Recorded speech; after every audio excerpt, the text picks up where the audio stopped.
The Battle of Valoria Prime lasted 11 hours. It was the largest military engagement in galactic history, and it changed everything. The Cathari swarm had never faced an enemy like humanity.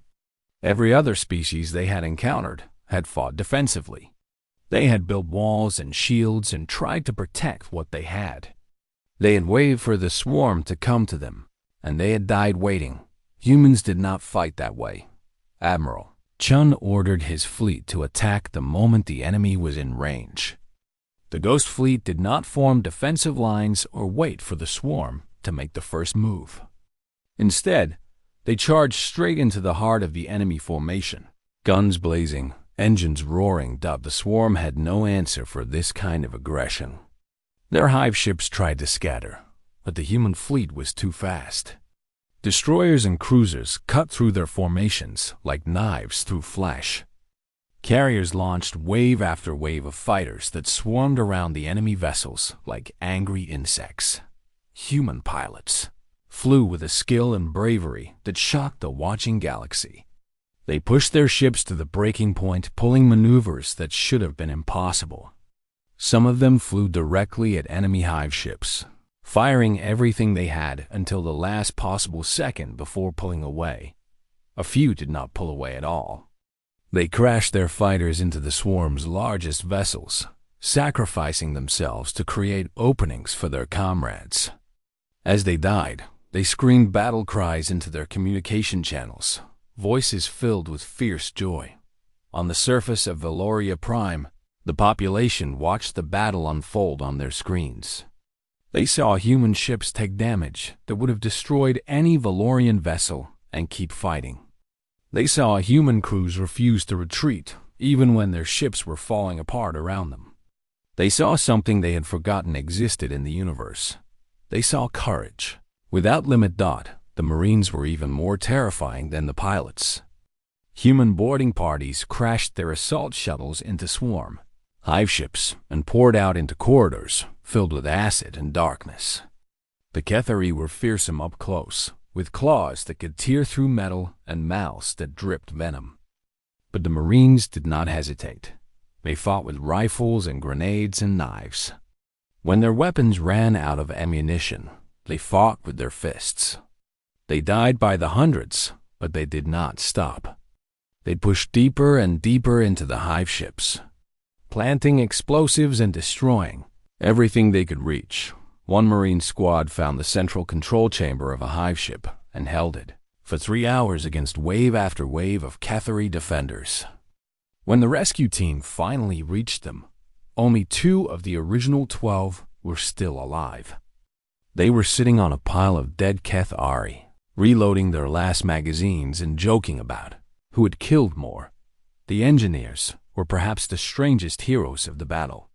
While pilots fought and Marines died, human engineers worked in the chaos of damaged ships, making repairs with whatever materials they could find.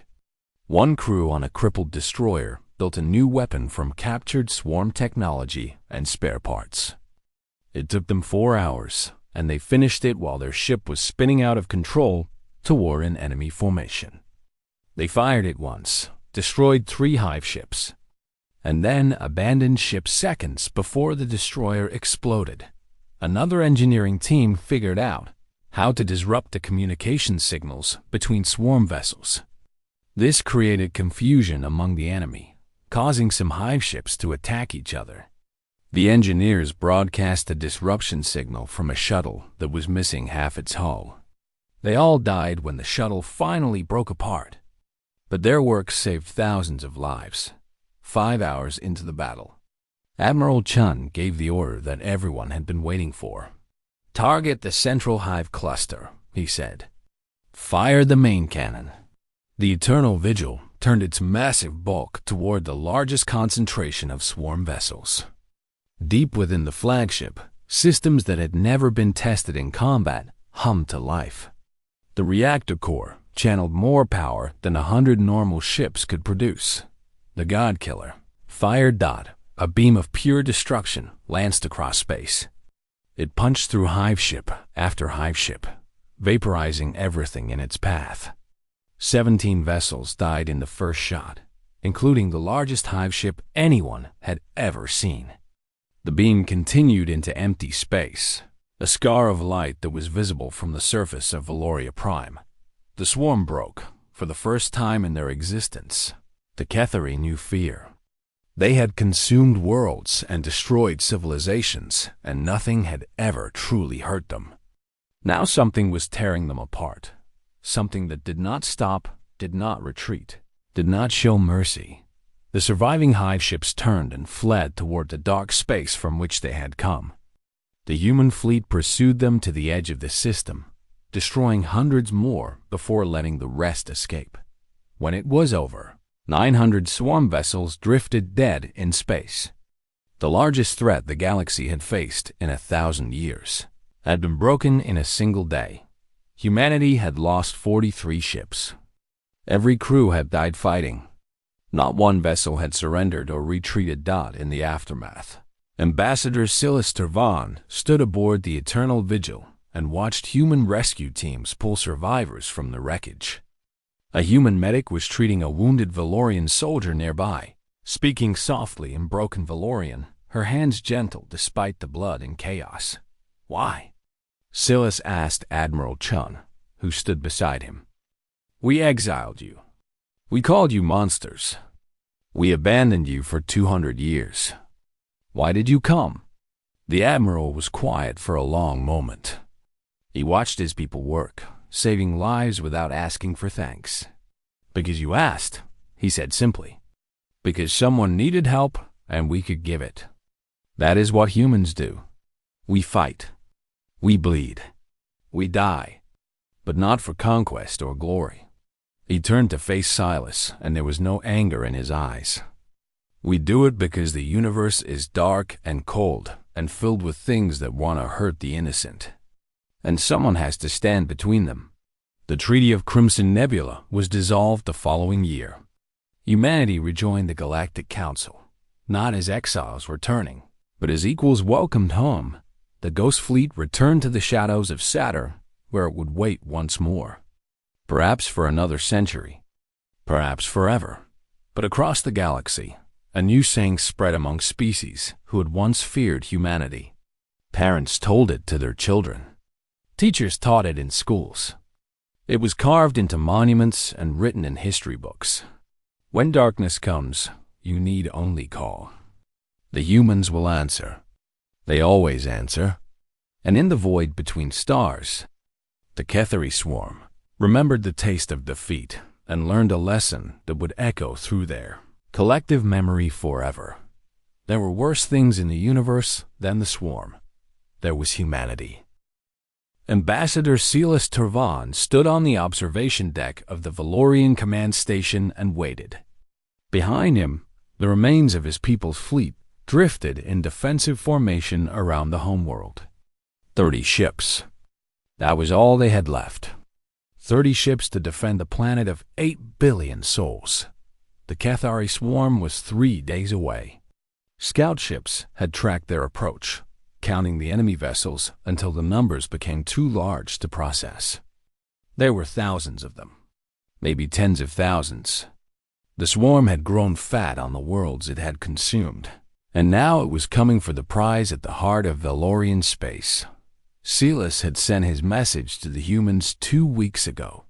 He had received a short reply telling him that help was coming, but he did not know what that meant. He did not know if the humans would send 1 ship or 100. He did not even know if they would arrive in time. All he could do was wait and hope. Around him, his staff worked in tense silence. They monitored communication channels and tracked the swarm's advance. Some of them prayed to old gods that their ancestors had worshipped. Others simply stared at their screens with hollow eyes, waiting for the end. "Sir," one of the officers said suddenly, "we are detecting a large energy signature at the edge of the system." Silas turned. "Is it the swarm?" "No, sir. The signature is different. It is coming from the opposite direction." The officer paused, studying his readings. "Sir, the signature is enormous. I have never seen anything like it. Before Celis could respond, the first ship emerged from faster-than-light travel. It was a human vessel. Silas recognized the basic design from old records, but it was larger than anything in those records. Much larger. It bristled with weapons that gleamed under the light of the Valorian sun. Then another ship appeared. And another. And another. They kept coming. Silas watched in stunned silence as the human fleet poured into his home system. Dreadnoughts the size of small moons. Carriers that seemed to stretch forever.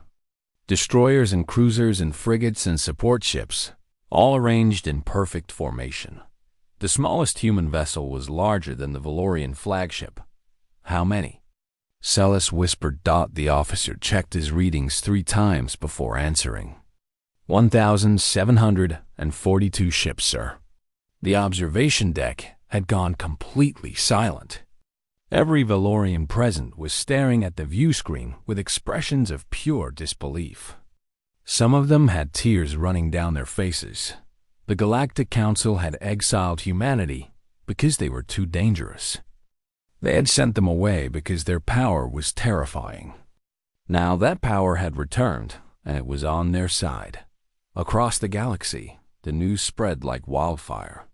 Every major news network interrupted their regular programming to show images of the human fleet. Species that had not thought about humans in 200 years suddenly remembered everything. They remembered the stories their grandparents had told about the Dominion War.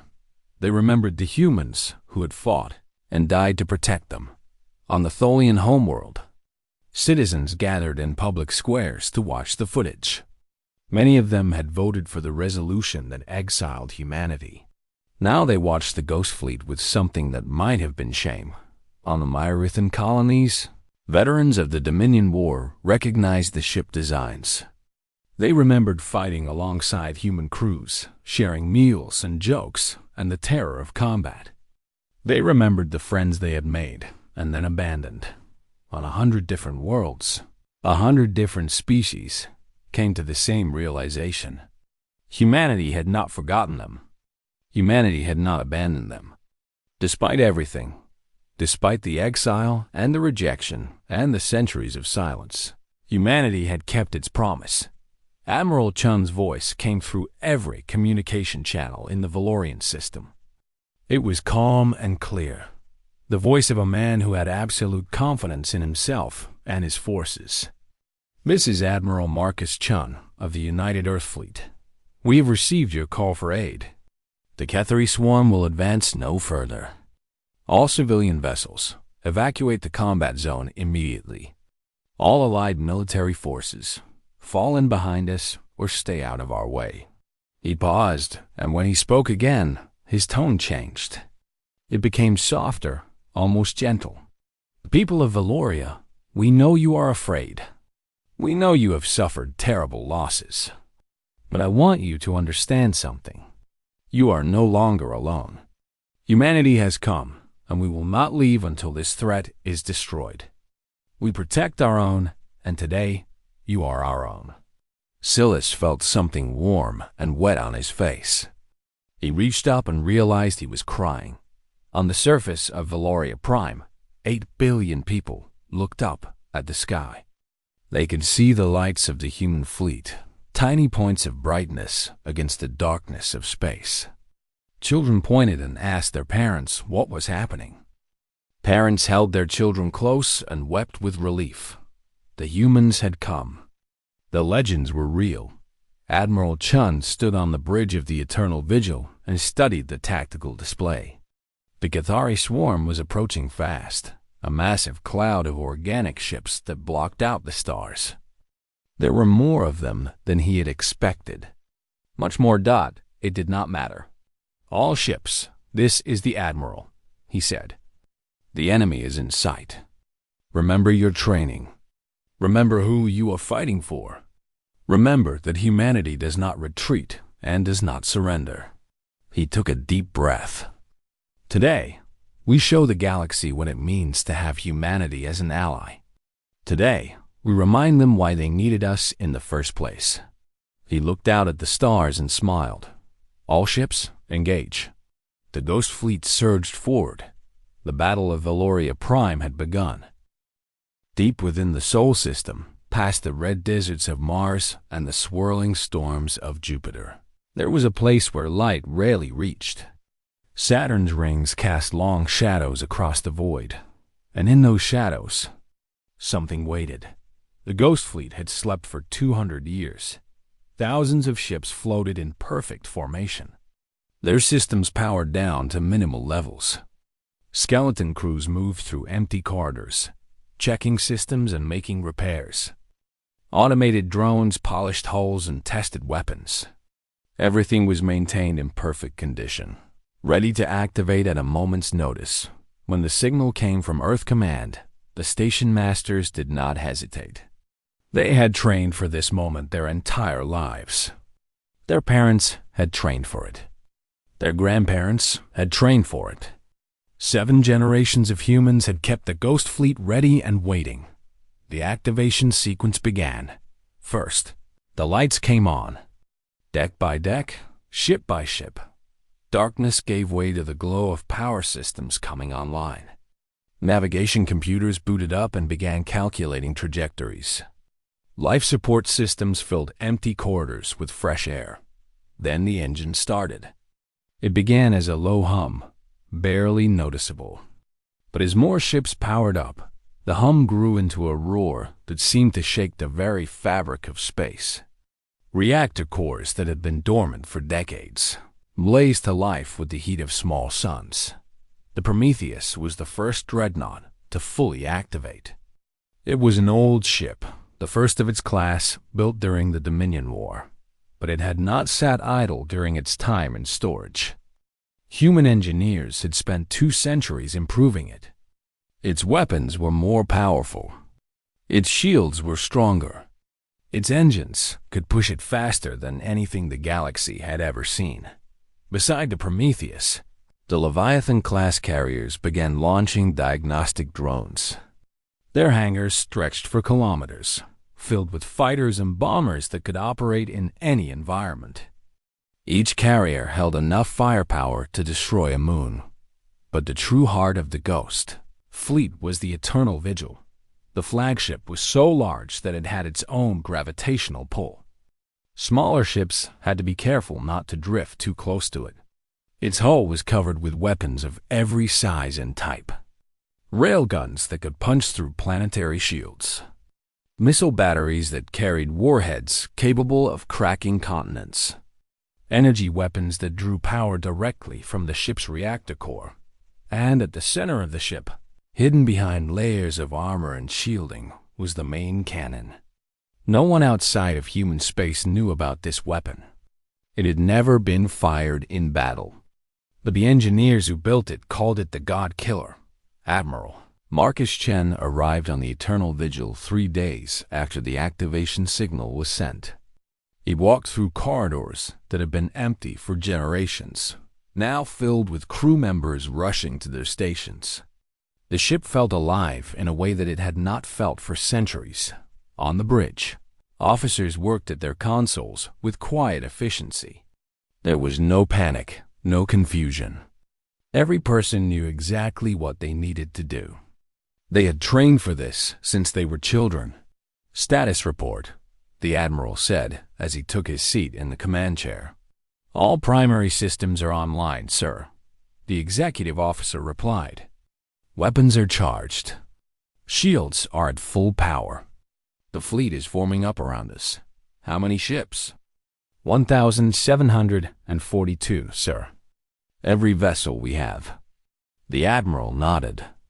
It was more than enough dot across human space. The call had gone out.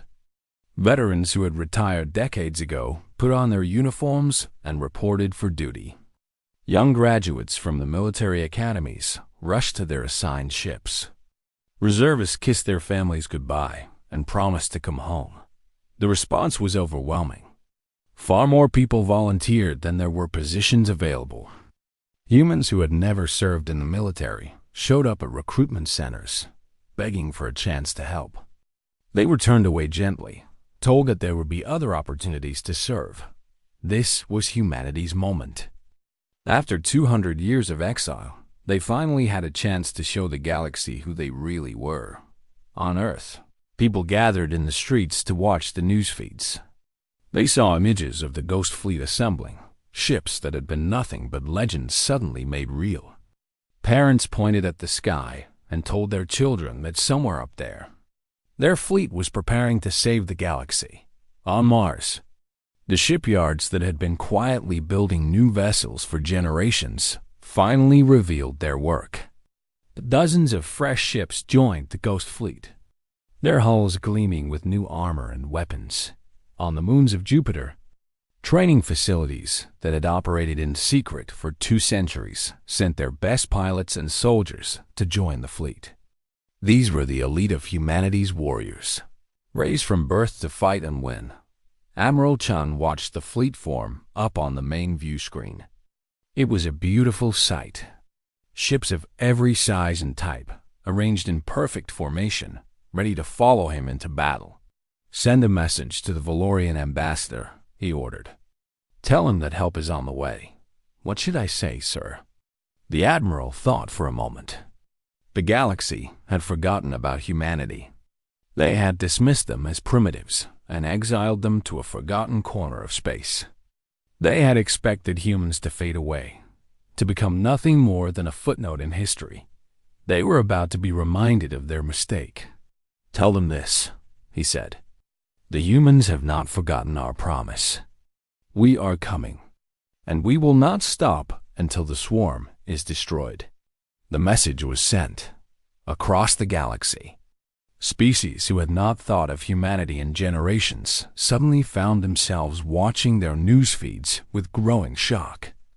The humans were coming back, not as refugees or suppliants, but as an army, and they were bringing ships that should not exist, ships that had been hidden for 200 years, ships that were spoken of only in legends. The Ghost Fleet began its journey toward Valorian space. The galaxy held its breath. Commander Elena Vasquez had served on Watchtower Station for 15 years. It was a lonely posting at the edge of human space, far from Earth and the busy colonies of the inner systems. Her job was simple: watch, listen, report. In 15 years, she had never once received a transmission from outside human space. Until today. She read the Valorian message 3 times. Each time, she felt a different emotion. First came surprise. Then came anger. Finally came something she could not quite name. It sat heavy in her chest like a stone. The Valorians were begging for help. Elena was 52 years old. She had been born 30 years after the Treaty of Crimson Nebula, so she had never known a time when humans walked freely among the other species. But she knew the history. Every human child learned it in school. Her grandmother had fought in the Dominion War. She had served on the battleship Relentless and had helped defend 3 alien worlds from destruction. She had lost her left arm saving a group of Valorian civilians from a burning building.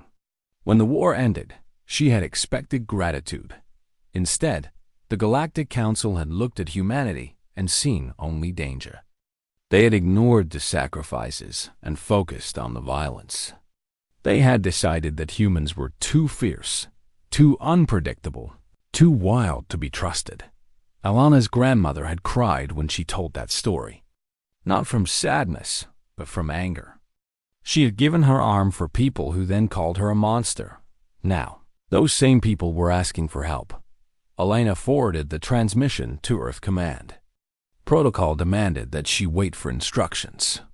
She was not authorized to make decisions about galactic diplomacy. That was above her pay grade. The response came 3 days later, directly from Fleet Admiral Marcus Chun. Admiral Chun was a legend among humans. He had commanded the defense of New Shanghai during the Colonial Rebellion. He had personally led the boarding action that captured the pirate king Vasquez the Red. At 73 years old, he was the most experienced military commander in human history. His holographic image appeared in Elena's quarters. He looked exactly like his pictures. Tall and thin, with gray hair cut short and eyes that seemed to see everything. "Commander Vasquez," he said, "I have reviewed the Valorian transmission." "Yes, sir. What are your orders?" The Admiral was quiet for a moment. He seemed to be thinking about something very carefully. "Do you know why we agreed to leave, Commander?" 200 years ago, when the Council asked us to go." Elena shook her head. "I always assumed we had no choice, sir. We had plenty of choices. We could have fought. We could have refused. We could have told the Council to go to hell." A small smile crossed his face. "Some of us wanted to do exactly that. But in the end, we chose to leave peacefully." "Why, sir?" "Because we understood something the other species did not. They were afraid of us, and fear makes people do stupid things. If we had stayed, that fear would have grown. Eventually, it would have turned into hatred. There would have been another war, and this time, it would have been against our former allies." He shook his head slowly. "We did not want that. So we left. We told ourselves that we would give them time. Let them forget their fear. Let them remember that we had been their friends." Elena listened in silence. She had never heard this part of the story before. "But we also made a promise," the Admiral continued. "We told the Council that if they ever truly needed us, we would answer. No matter how much time had passed. No matter how badly they had treated us. Humanity does not break its promises, Commander. So we are going to help them?" The Admiral nodded. "We are going to do more than help them. We are going to save them." His eyes hardened. "And when this is over, the galaxy will remember why they needed us in the first place." He paused, and when he spoke again, his voice carried a weight that made Elena's spine straighten. "Wake the Ghost Fleet." Elena felt her heart skip a beat. The Ghost Fleet was not supposed to exist. It was a rumor, a legend, a story that soldiers told each other in bars late at night. According to the stories, humanity had never actually disarmed after the treaty. Instead, they had hidden their warships somewhere in the Sol system, maintaining them in secret, improving them year after year. "Sir," Elena said carefully, "the Ghost Fleet is real?" The Admiral smiled. It was not a warm smile. It was the smile of a predator showing its teeth. "Commander, for 200 years, we have been waiting, watching, preparing. The other species thought we were sulking in exile. They thought we had turned inward and forgotten how to fight." He leaned forward. "They were very, very wrong." After the transmission ended, Elena sat alone in her quarters for a long time. She thought about her grandmother and the arm she had lost. She thought about all the human soldiers who had died defending worlds that later rejected them. She thought about the children who grew up knowing that the galaxy considered them monsters. And she thought about what was about to happen. The Valorians had no idea what they had awakened. They expected a response, perhaps a small squadron or a polite refusal. They did not understand what they were dealing with. Humanity had spent 2 centuries preparing for this moment. They had built ships that could tear through fleets like paper. They had trained soldiers who could fight in any environment. They had developed weapons that would seem like magic to species who had stopped innovating dot, and now they were coming. Elena walked to the window of her quarters and looked out at the stars. Somewhere out there, the Cathari swarm was consuming worlds and killing billions. Somewhere out there, the Valorians were dying and desperate. And somewhere in the shadow of Saturn's rings, the Ghost Fleet was waking up. She whispered a prayer for the swarm. They had no idea what was coming for them. Nobody did. The Valorian Confederacy had known peace for 300 years. Their people lived comfortable lives across 47 star systems. Their cities floated among the clouds of gas giants. Their children played in gardens that stretched for miles under artificial suns. War had become a distant memory, something they read about in old books and shook their heads at. Their military had grown soft. Ships that once carried weapons now carried tourists. Soldiers had become police officers and park rangers. The great shipyards that had once built warships now produced luxury cruisers and cargo vessels. The Valorians had convinced themselves that the age of conflict was over. They were wrong. The HFY swarm came from the dark space beyond the edge of the galaxy. No one knew where they originated. No one knew what they wanted. They simply appeared one day at the border of Valorian space and began to consume everything in their path. The HFY were not like any enemy the galaxy had seen before. They were not conquerors seeking territory. They were not warriors seeking glory. They were hunger given form. Their ships were living things, grown from organic matter and metal fused together in ways that made no sense. They ate everything: planets, moons, space stations, even the radiation from dying stars. The first Valorian world to fall was Kethros Prime. 2 billion souls lived there. The Planetary Defense Force tried to fight back, but their weapons were old and their training was poor. The swarm descended on the planet like locusts on a wheat field. Within 3 days, nothing remained but bare rock. Ambassador Celis Tervan stood before the Galactic Council and delivered the news. His scales, which normally shimmered with bright colors, had gone dull and gray from stress and lack of sleep. His voice cracked as he spoke. 12 worlds have fallen, he said. 12 worlds in 2 months. We have lost contact with 3 more. Our military is in full retreat. We cannot stop them. The council chamber fell silent. Representatives from 100 different species sat in their seats and stared at the holographic images floating above the central platform. The images showed the destruction. Cities burning. Ships exploding. Millions of refugees fleeing in whatever vessels they could find. What do you expect us to do? Asked the representative from the Tholian Collective. Our own defenses are barely enough to protect our borders. We cannot spare ships for your war. This is not our war alone, Celis replied. The swarm does not care about borders or treaties. They will not stop at Valorian space. They will come for all of us. Murmurs spread through the chamber. Fear was plain on every face. The galaxy had grown comfortable in its peace. No one was ready for this kind of threat. In the corner of the chamber, an ancient voice spoke. Councilor Myrith was the oldest member of the council. She had served for 230 years. Her body was frail and her movements were slow, but her mind remained sharp. There is one species, she said. Her voice was barely above a whisper, but the chamber's acoustics carried it to every ear. One species that might help us. Every head turned toward her. The humans, she said. The chamber erupted in noise. Representatives shouted over each other. Some laughed bitterly. Others shook their heads in disbelief. A few simply stared in shocked silence. Humanity had been gone from galactic affairs for 200 years. After the war against the Dominion threat, the other species had grown afraid of them. The humans fought with a ferocity that disturbed the peaceful civilizations of the galaxy.